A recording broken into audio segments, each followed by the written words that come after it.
Delia, Peter, Terry DeCombe, Terry Bean, Ian and Geraldine explain how certain things can be barriers to work.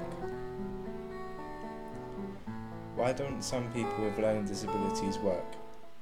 Today we'll talk an awful lot about employment and the lives of people with learning disabilities and what you as employers can do to enable more of them to go to work, because as you'll find out, there's actually quite a lot of people with learning disabilities out there.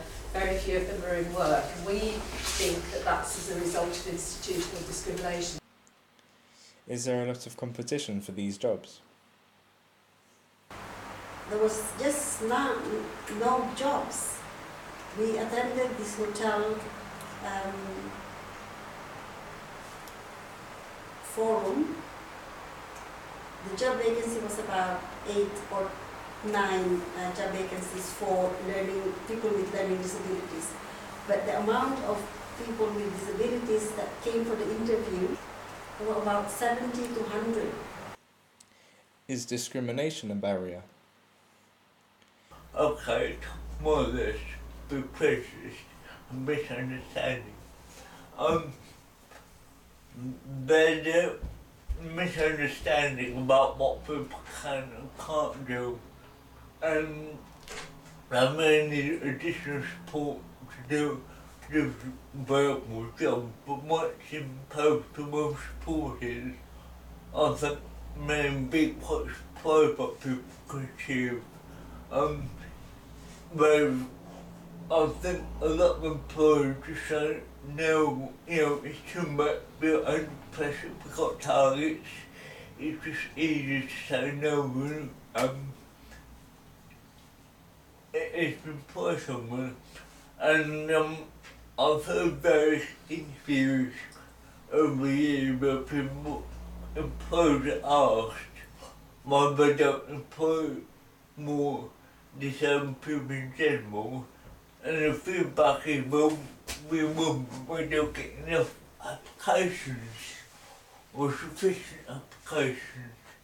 And one of the things that I've been aware of, they do get applications, but not applications other than sufficient education or experience. But this is a no-win situation, because historically people weren't educated, but by learning disabilities or any other disability. Therefore, how are they going to get the experience needed? So you've got to start somewhere. Can work experience be a barrier? They've already got experience. The workers themselves, if you think about the majority of them have been working there between, I would say, they're between 12 to 29 years. So they've already got work experience. They already know what it is to do, go there, clock in, travel to work and backwards and forwards like that, and actually to do a set pattern job. Yeah. What they want is the opportunity to actually prove to an employer what they can do. The problem is, the minute they mention the word disadvantaged or disabled, the employer thinks, hang on, I'm going to have problems. People with learning disabilities often get trapped doing work experience and training courses without ever being expected to perform normal jobs. Do humans naturally put up barriers? In my opinion, it's never going to be, we're never going to reach equality, because human beings should be quite naturally selective. For example, a lot of my research looks at relationships where people are a lot more selective about who they become partners with. And if you compare that to employing someone, employment is quite superficial. Then if you go even further, you look at people's attitude to producing disabled children. That is the thing that people find quite difficult.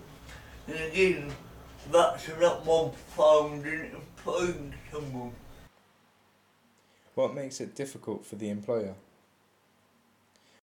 it is in reality,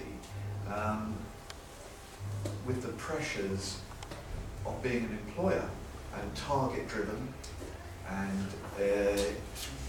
shareholders to answer to in some cases, that there are difficulties to, for example, we start off by saying, well, it would be very easy to say, right, the person we're employing, let's have a mentor or a coach for them, but the immediate issue there is, where does that funding come from?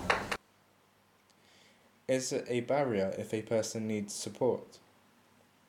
They actually get an employee in there, and they'll work for the first week or two, and if they find that they need that extra support, they don't want to give them that extra support, because as far as they want to do is they want an employee to come in, explain the job, and then go through it and leave them on their own, with most cleaning jobs, and then any job realistically. And because they find their problems, that's where, as I say, you found it with Wembley, they start reducing his hours, because they haven't got time to spend so much time. Companies themselves, yes, they will get the support, but it's the middle management and bottom management that need to actually be on board with that equipment as well. Is there a support system in place?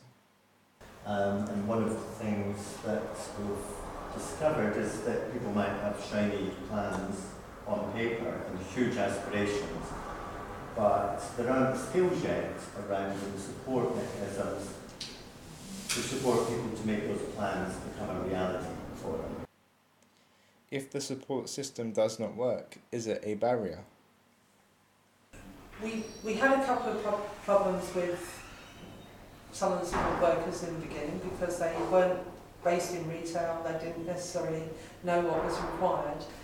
The other thing was support workers sometimes not arriving on time, which left the colleague waiting around for the support workers to turn up. So